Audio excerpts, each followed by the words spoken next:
प्रभु यीशु मसीह में मेरे प्रिय भाई और बहनों, हमारे उद्धारकर्ता प्रभु यीशु मसीह के अनमोल नाम में मैं आप सभी का आज की दिव्य कृपा की प्रार्थना में हृदय से स्वागत करता हूं। आज 2 मई शनिवार हम एक नए दिन में प्रवेश कर चुके हैं। एक ऐसा दिन जो हमें फिर से याद दिलाता है कि हमारा जीवन केवल जीने के लिए नहीं बल्कि एक उद्देश्य के लिए है। प्रिय भाई और बहनों, हम में से बहुत लोग परमेश्वर से आशीष पाते हैं, लेकिन अक्सर उन्हें अपने तक ही सीमित रख लेते हैं। आज परमेश्वर हमसे कहता है, जो तुमने पाया है उसे बांटो। जो शांति तुमने अनुभव की है, जो चंगाई तुम्हें मिली है, जो कृपा तुमने देखी है, उसे दूसरों तक पहुंचाओ। आज की यह प्रार्थना केवल सुनने के लिए नहीं है, यह हमें बदलने के लिए है। इसलिए अपने दिल को खोलें और इस पूरी प्रार्थना में अंत तक जुड़े रहें। अब आइए हम अपने मन को शांत करें और परमेश्वर के वचन को सुनने के लिए अपने हृदय को तैयार करें, क्योंकि उसका वचन हमें दिशा देता है और हमें जीवन का सच्चा मार्ग दिखाता है। आज का हमारा मनन का वचन प्रेरित चरित्र से लिया गया है, अध्याय 13 पद संख्या 44 से 52। अगले साबत को लगभग सारा नगर परमेश्वर का वचन सुनने के लिए इकट्ठा हुआ। कुछ लोगों ने इसे स्वीकार किया, लेकिन कुछ ने विरोध किया और अपमान किया। तब पौलुस और बरनबास ने साहस के साथ कहा, अब हम अन्य जातियों की ओर जाते हैं। और बहुत से लोग आनंदित हुए और विश्वास करने लगे। विरोध के बावजूद वे पवित्र आत्मा और आनंद से भर गए। मेरे प्रिय भाई और बहनों, आज का यह वचन हमारे जीवन की सच्चाई को बहुत स्पष्ट रूप से दिखाता है। जब हम परमेश्वर के साथ चलना शुरू करते हैं, जब हम सच्चाई में जीते हैं, जब हम अपनी गवाही देना शुरू करते हैं, तब विरोध भी आता है। यह नया नहीं है, यह शुरुआत से ही होता आया है। पौलुस और बरनबास ने भी यही अनुभव किया। कुछ लोगों ने उन्हें स्वीकार किया, लेकिन कुछ ने उनका विरोध किया। आज भी हमारे जीवन में ऐसा ही होता है। जब हम सही रास्ता चुनते हैं, जब हम परमेश्वर की बात करते हैं, जब हम अपने विश्वास को जीते हैं, तो हर कोई उसे स्वीकार नहीं करता। लेकिन आज का वचन हमें क्या सिखाता है कि हम रुके नहीं, हम डरे नहीं, हम अपने मार्ग पर चलते रहें।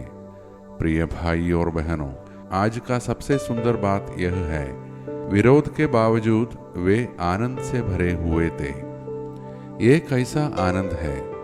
यह परिस्थितियों पर निर्भर नहीं है, यह लोगों की स्वीकृति पर निर्भर नहीं है, यह परमेश्वर की उपस्थिति से आता है। आज हमें भी यही सीखना है कि हम अपने जीवन को गवाही बनाएं, केवल शब्दों से नहीं बल्कि अपने जीवन से, अपने व्यवहार से, अपने प्रेम से, अपने धैर्य से। जब लोग हमारे जीवन को देखें तो उन्हें मसीह दिखाई दे। प्रिय भाई और बहनों, आज आइए हम अपने जीवन को प्रभु के सामने रखें। जहां हम डरते हैं, जहां हम चुप रहते हैं, जहां हम अपनी गवाही देने से पीछे हटते हैं, और कहें, हे प्रभु मुझे उपयोग कर। और हम सब मिलकर प्रभु से प्रार्थना करें। हे सर्वशक्तिमान परमेश्वर, आज हम तेरे सामने धन्यवाद के साथ आते हैं इस नए दिन के लिए। हे प्रभु, हम तेरा धन्यवाद करते हैं तेरी हर आशीष के लिए, उस शांति के लिए, उस प्रेम के लिए, उस कृपा के लिए जो तूने हमें दी है। हे प्रभु, हमें यह अनुग्रह दे कि हम इन आशीषों को अपने तक सीमित ना रखें, बल्कि उन्हें दूसरों तक पहुँचाएं। हे प्रभु, जहाँ हम डरते हैं हमें साहस दे, जहाँ हम चुप रहते हैं हमें बोलने का साहस दे, जहाँ हम पीछे हटते हैं हमें आगे बढ़ने की शक्ति दे। हे प्रभु, हमें ऐसा जीवन दे जो गवाही बने कि लोग हमारे जीवन से तुझे देखें। हे प्रभु, हम उन सभी लोगों के लिए प्रार्थना करते हैं जो अपने विश्वास के कारण विरोध और कठिनाइयों का सामना कर रहे हैं। उन्हें शक्ति दे, उन्हें धैर्य दे, उन्हें अडिग विश्वास दे। हे प्रभु, हमें भी ऐसा साहस दे कि हम कभी अपने विश्वास से पीछे न हटे। हे प्रभु, हम अपने परिवारों को तेरे हाथों में सौंपते हैं। हर घर को अपने प्रेम, शांति और आनंद से भर दे। हमें एक दूसरे के साथ समझ और एकता में रहने की कृपा दे। हे प्रभु, हम अपने बच्चों को तेरे हाथों में सौंपते हैं। उनकी रक्षा कर, उन्हें सही मार्ग पर चला, उनके भविष्य को आशीष दे। हे प्रभु, जो बच्चे डर में हैं उन्हें साहस दे, जो बच्चे निराश हैं उन्हें आशा दे, जो बच्चे भटक गए हैं उन्हें वापस सही मार्ग पर ला। हे प्रभु, हर बच्चे को अपने उद्देश्य के अनुसार उपयोग कर और उनके जीवन को आशीष का माध्यम बना। हे प्रभु, हम उन माता पिताओं के लिए प्रार्थना करते हैं जो अपने बच्चों के भविष्य को लेकर चिंतित है। उनके दिल को शांति दे, उनके विश्वास को मजबूत कर। हे प्रभु, हम उन सभी के लिए प्रार्थना करते हैं जो आज जन्मदिन या विवाह वर्षगांठ मना रहे हैं। उनके जीवन को अपनी कृपा से भर दे। हे प्रभु, हम उन लोगों के लिए प्रार्थना करते हैं जो दुख, पीड़ा और संघर्ष में हैं। उन्हें अपनी शांति और सांत्वना दे। हे प्रभु, हम बीमारों के लिए प्रार्थना करते हैं। जो शरीर से बीमार है उन्हें चंगा कर, जो मन से परेशान है उन्हें शांति दे, जो आत्मा से थके हुए हैं उन्हें नई शक्ति दे। हे प्रभु, हमें हर दुर्घटना, हर बीमारी और हर बुराई से बचा और हमें अचानक और असामयिक मृत्यु से सुरक्षित रख। हे प्रभु, हम अपने देश और पूरे विश्व के शासकों, अधिकारियों और नेताओं को तेरे हाथों में सौंपते हैं। उन्हें बुद्धि दे, उन्हें न्याय और शांति के मार्ग पर चलने की कृपा दे।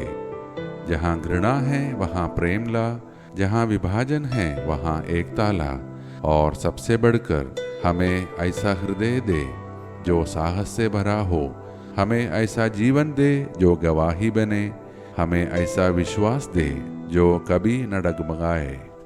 ये सारे प्रार्थनाएं और हमारे मन के अन्य प्रार्थनाएं हम समर्पित करते हैं हमारे प्रभु यीशु मसीह के नाम पर। आमीन। प्रिय भाइयों और बहनों, आज हम याद रखें, हम एक गवाही हैं, हमारा जीवन एक संदेश है। इसलिए जहाँ भी जाए परमेश्वर के प्रेम को बांटे। यदि आज की यह प्रार्थना आपके हृदय को छू गई हो तो कृपया इसे अपने परिवार व मित्रों के साथ साझा करें, ताकि वे लोग भी इस कृपा को अपने जीवन में अनुभव कर सकें। हम सब कल की दिव्य कृपा की प्रार्थना में फिर एक साथ मिलेंगे। तब तक हमारा प्रभु परमेश्वर हमारी देखभाल करे और हमें अपने प्रेम और शांति में बनाए रखे। धन्यवाद के साथ स्तुति का